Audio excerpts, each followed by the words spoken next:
African-American community, we have these standards of what is considered truly black and what's considered real and things like that. And we have terms such as swag. And so if someone doesn't fit into a certain mold or category. Yes, that mold category, that definition of what we consider black, then automatically we feel like there's something wrong, and the term that's used is they're trying to act white.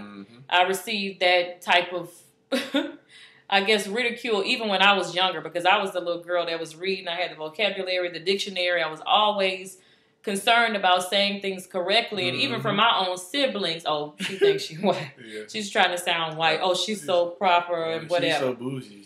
She's so things like that. So let's talk about that, because I'm thinking just from your lifestyle. First of all, you play tennis. Not a lot of us play tennis, which is I think this is that's strike one. Strike one. You played tennis, and then healthy eating, and you're using terms like organic farming and things like that. These are not conversations that we typically have, which is why I thought you would be a great guest to talk about this. So tell me, from your perspective, what is your feedback on that, I guess, in terms of growing up in the community?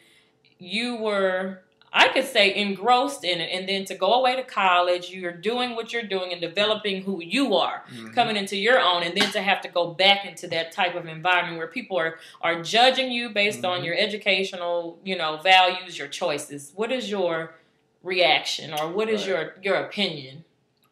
Well, like you said, I was engulfed in that community, and the way of life there. But going to school and seeing other things, getting a chance to see other people from basically all over the world, and they have different cultures, different customs, and realizing that not to be so small-minded, and that our way of life is not the only way of life, and that is true.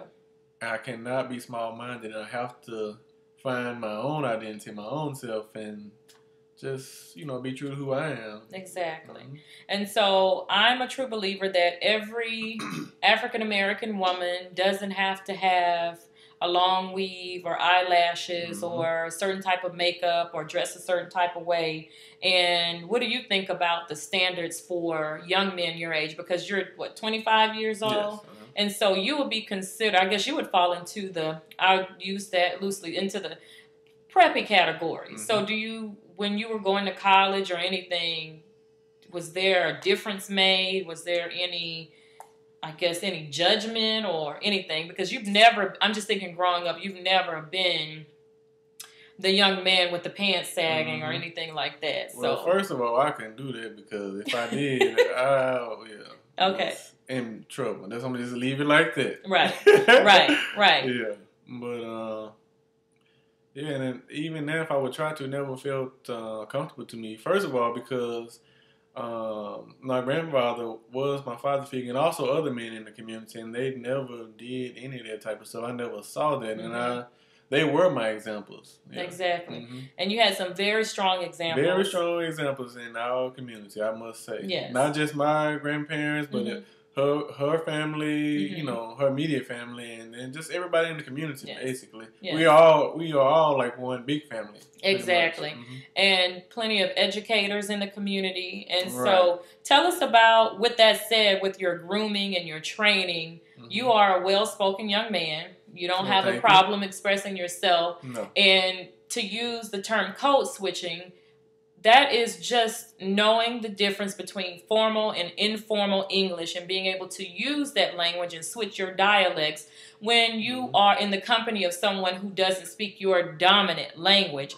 And so that's one of the issues that I have in today's society, and the keeping it real, because I believe that code switching is survival. I cannot say that enough. So there is one way you and I can communicate if we're just speaking as cousins, and when we get together for our family reunion, we're North Louisiana and things like that. And then there's another way that we would communicate in your classroom setting, in your work setting, and if I'm doing my interviews or whatever it is, there's a totally different way that you communicate, and you assess the situation and you adjust yourself accordingly. So it's not anything that is really I guess you could say code switching is not really taught as much, which is why I would like to do these segments, because if it's not taught in certain environments, you don't know. Some people don't know that code switching is really okay. It does not take away from who you are. It just means that I learned to speak the language of the people I communicate with in order to express myself, get my point across, and have my needs met, and therefore meet the needs of the person I'm dealing with. Right. So with that said, nobody ever told you you had to code switch, but what type of background and preparation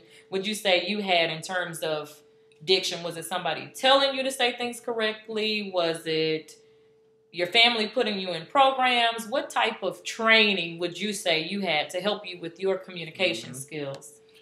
That would definitely come from my grandmother. Okay. Because she was an educator. And if we would say something wrong, she would immediately stop us in our tracks right then and there. You know how she is. But I can remember one time I was saying, she asked me what something was. I was like, where is that? And she'd be like, something about the behind that. My grandmother would say, behind that preposition. Yeah, right, right. And so she didn't play. If we said something, she would make us, or at least tell us the correct way to say it. So we would know when we got out in public. Exactly. You know how to speak with correct grammar and carry yourself, you know, like you're intelligent and not just. Exactly. Know.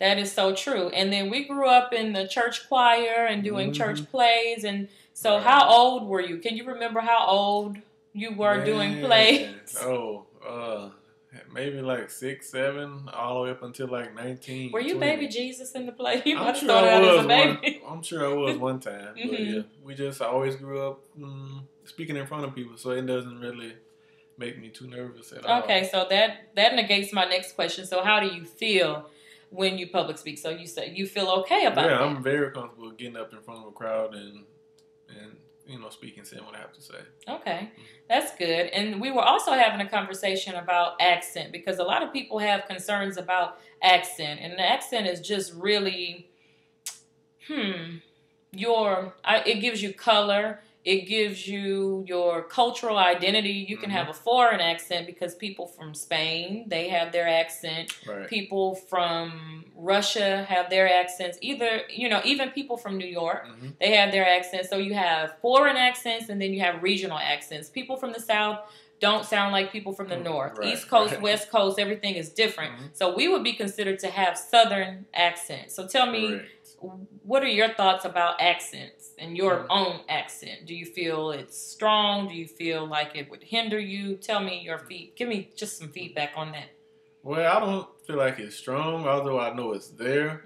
But I've heard some people, I know people that have a much stronger accent than I do. Yes. And I don't feel like it would hinder me from anything. I just sound different. And so just like anyone else from any other region, they just sound different. I don't think that would keep me from accomplishing my goals. I just speak a little bit differently. I agree. Yeah. And I just wanted to point that out, because even though we might have an accent, is your overall message being communicated?